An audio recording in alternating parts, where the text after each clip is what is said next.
દર્શન માટે એટલો બધો આકુળ વ્યાકુળ આ યુવા વૈષ્ણવ કેવલ એક કથા શ્રવણ કરીને ગયો છે બ્રજમાં. નથી ખબર બીજી કોઈ પણ વાત કે મહાપ્રભુજી કોણ, શ્રી ગુસાઈજી કોણ, પણ કેવલ એક દિવસ તમારી જેમ એ કથા શ્રવણ કરવા આવ્યો અને પ્રભુથી એટલો બધો પ્રેમ આને થઈ ગયું છે કે હવે તો મને કોઈ પણ હિસાબે આવા પ્રભુના દર્શન કરવા છે. કે પ્રભુ પધારતા હોય બ્રજમાં વૃંદાવનથી અને ગોકુળ પધારતા હોય અને એ પ્રભુના દર્શન મને કરવા છે.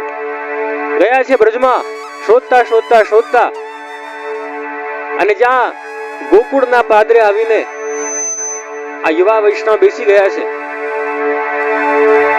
અને ત્યાં રાહ જોઈ રહ્યા છે કે હવે ક્યારે મારા કૃષ્ણ, મારા શ્રીનાથજી પધારે અને મને ગુસાઈજીએ જેવું વર્ણન કર્યું હતું પોતાની કથામાં એવા દર્શન ક્યારે મને મારા સગા નેત્રોથી થશે.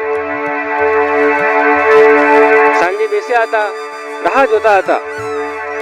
એક દિવસ વીત્યો, પ્રભુના દર્શન નહીં થયા. બીજો દિવસ વીત્યો, પ્રભુના દર્શન નહીં થયા. હવે નથી તો ખાતા, નથી પીતા, બસ મનમાં એક જ લાલસા, એક જ ઉત્કંઠા કે હવે તો મને કોઈ પણ હિસાબે શ્રીનાથજીના આવા દર્શન કરવા છે. हे श्रीनाथ जी कब दर्शन दोगे, हे कृष्ण आप कब दर्शन दोगे, जैसा वर्णन श्री गुसाई जी ने अपनी कथा में किया था. अब मेरा मन व्याकुल है, अब मेरा मन उत्कंठित है कि कब मुझे आपके वैसे दर्शन होंगे. અને જ્યાં 2 દિવસ સુધી ગોકુલના પાદરે બેસ્યા રહ્યા આ યુવા વૈષ્ણવ થાક્યા નથી. ગુરુના વચનોમાં વિશ્વાસ છે कि ना गुरु ने आज्ञा की है तो मुझे प्रभु दर्शन देंगे देंगे और देंगे ही, इसमें कोई शंका नहीं है.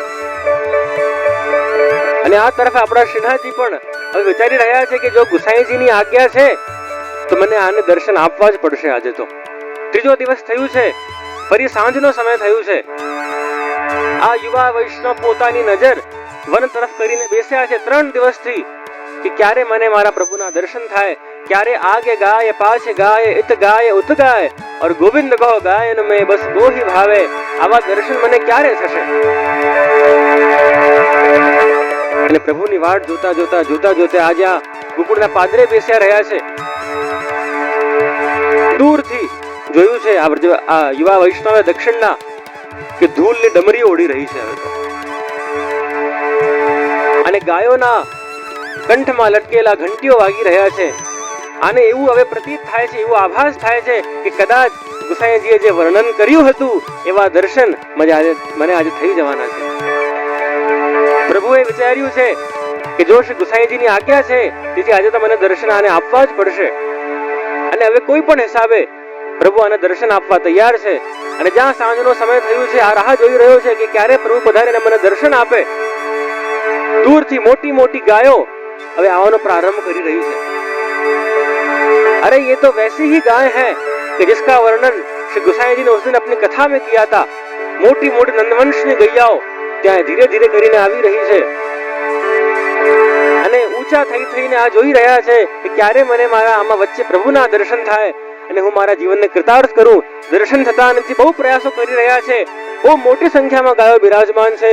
5 મિનિટ વીત્યા, 10 મિનિટ વીતી, મોટી મોટી ગાયો આવતી છે પણ પ્રભુના દર્શન જે આ બધાની વચ્ચે હતા એમના થતા નથી. એક સમય એવો પ્રભુએ કૃપા કરીને કર્યું છે કે ગાયોનો જે ઝુંડ હતો એ સાઈડમાં થયું છે અને આ યુવા વૈષ્ણવને ત્યાં શ્રીનાથજીના ત્યાં ગાય ચરાવતા દર્શન થઈ ગયા છે.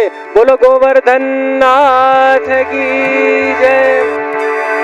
અને દર્શન કરતા જ પ્રભુ આની સામે આવ્યા છે, આની પાસે આવ્યા છે. અરે તું તો ગુસાઈજી કો સેવક હે ના? हाँ कृपानाथ, मैं तो गुसाई जी को सेवक हूँ. तुमको मेरे यही लीला के दर्शन करने आते ना? हाँ कृपानाथ, मुझको तो आपकी यही लीला के दर्शन करने आते. जा दिन से श्री गुसाई जी ने खुद की कथा में आपको वर्णन किया હતો मेरे मन में वही इच्छा आती कि कब मुझको आपकी यह लीला के दर्शन होंगे. और आपने आज कृपा करके मेरा मनोरथ पूर्ण किया है. અને ત્યાં પ્રભુ પાસે આવ્યા યુવા વૈષ્ણવની અને આનો હાથ પકડ્યો છે અને 3 દિવસ સુધી પોતાની સાથે લઈ ગયા છે અને સમસ્ત લીલાઓનો અનુભવ આને કરાવ્યો છે.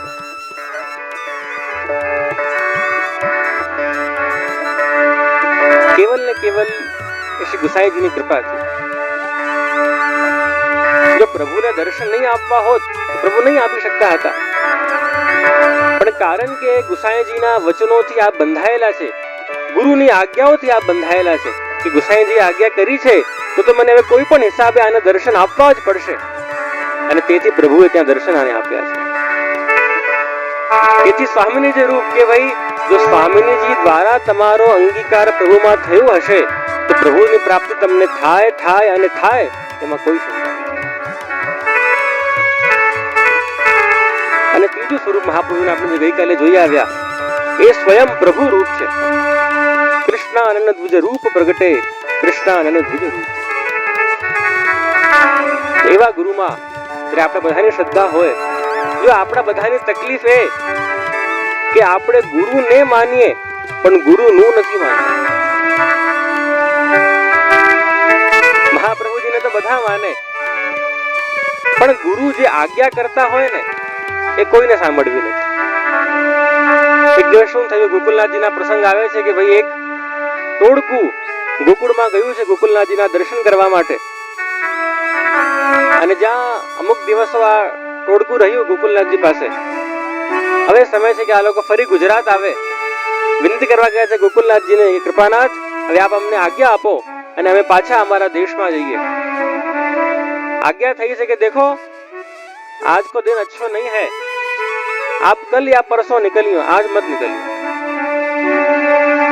પણ માન્યા નથી કે જે અમને તો ત્યાં બહુ કામ છે, અમારા તો આવા ધંધા છે ને આવા વ્યવસાય છે, અમને તો આપ કોઈ પણ હિસાબે આ જવા દો ફરી ગુજરાત. કહ્યું છે કે નહીં જાઓ, આજે હું તમને આજ્ઞા નથી કરતો. પણ એટલા પાછળ પડ્યા કે પછી શ્રી ગોકુલનાથજીએ ત્યાં અનિચ્છાએ હા પાડી. હા પાડી પણ અનિચ્છાએ કે ભાઈ ઠીક છે, તમે એટલું બધું કહો છો, ચાલ્યા જાઓ.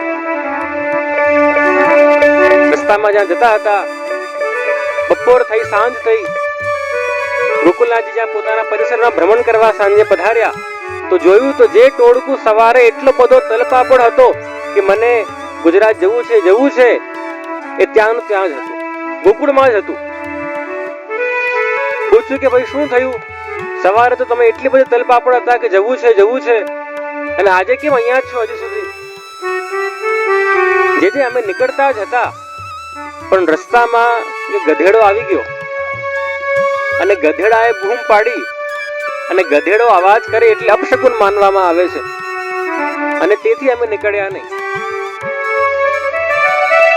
તો ગોકુલનાથજી આજ્ઞા કરી, ગુરુનું માનતા નથી અને ગધેડાનું માનો છો.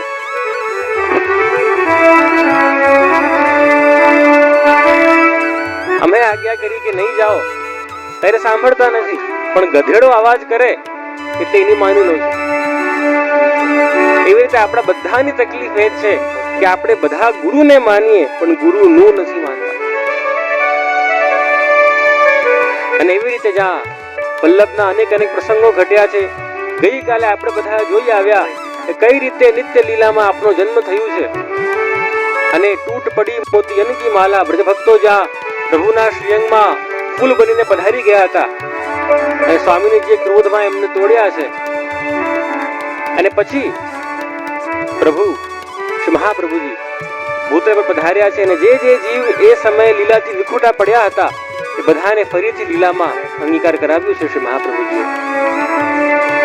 તેથી એક વસ્તુ આ બધા સમજો પ્રિયજનો, કે આપણે બધા જે પણ બ્રહ્મ સંબંધી જીવો છે, આપણે બધા એ લીલાના જીવો છે, અને આપણને ફરી જવું પણ ત્યાં જ છે. ત્યાંથી આવ્યા છીએ અને ત્યાં જવું છે. એટલે તમે જો આપણા ત્યાં ચરણ સ્પર્શનો ક્રમ પણ ડાબો જમણો ડાબો છે. એનું શું અર્થ કે ડાબો એ પુષ્ટિનું સૂચક છે કે પહેલા આપણે લીલામાં હતા, અમુક ભૂલ થઈ, અમુક અપરાધો થયા, એના કારણે ફરી સંસારમાં આવ્યા, એટલે જમણો. અને ફરી ગુરુ કૃપા કરે, વલ્લભ કૃપા કરે તો ફરી નિકુંજમાં જઈશું, એટલા માટે ડાબો. અને તેથી ચરણ સ્પર્શનો પ્રકાર એ ડાબો જમણો અને ડાબો છે.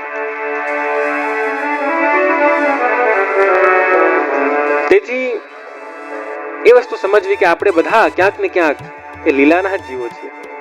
અને તેથી આ બધા વૈષ્ણવ છો, વૈષ્ણવ કુળમાં જન્મ્યા છો, એ કોઈ અકસ્માત નથી, એ આખી પ્રભુની જ લીલા છે. કારણ કે આ પુષ્ટિ સંપ્રદાયમાં, વલ્લભ સંપ્રદાયમાં જેવા તેવાનું કામ નથી. જેવા તેવા હોય એ પુષ્ટિ માર્ગમાં આવી શકતા નથી, અને જો તમે આવ્યા છો તો તમે જેવા તેવા નથી. પ્રભુની કઈ લીલા હોય, પ્રભુની કૃપા હોય કે ભાઈ મને આ જીવને ફરી મારા લીલામાં અંગીકૃત કરવા છે, ત્યારે જઈને તમારો એક વૈષ્ણવ કુલમાં જન્મ થાય છે. અને જો ગુરુની કૃપા હોય, વલ્લભની કૃપા હોય, તો નિશ્ચિતપણે આપણને પ્રભુની લીલાનું અનુસંધાન ફરીથી થતું હોય. તેથી એવા અનેક અનેક પ્રસંગો ઘટ્યા. મહાપ્રભુજીનો ત્યાં જન્મ થયું છે, લક્ષ્મણ ભટ્ટજીના ત્યાં. એવા એક દિવ્ય આચાર્ય આપ નાનપણથી જ રહ્યા છે કે અમુક જ સમયમાં આપશ્રીએ સમસ્ત શાસ્ત્રોનો, સમસ્ત ગીતા ભાગવતનું જ્ઞાન પ્રાપ્ત કરી લીધું છે. અને તેથી આપની ઉપાધિ આપવામાં આવી બાલ સરસ્વતી, કે જ્યારે બાલ હતા ત્યારે જ આખા વિદ્યાભ્યાસ કરી લીધું, એટલે આપશ્રીનું નામ એ બાલ સરસ્વતી આપવામાં આવ્યું. અને અનેક અનેક ગુરુઓ થયા આપશ્રીના. માધવાનંદ તીર્થ થયા. અને નાનપણથી જ શ્રી વલ્લભ દિવ્ય રહ્યા છે.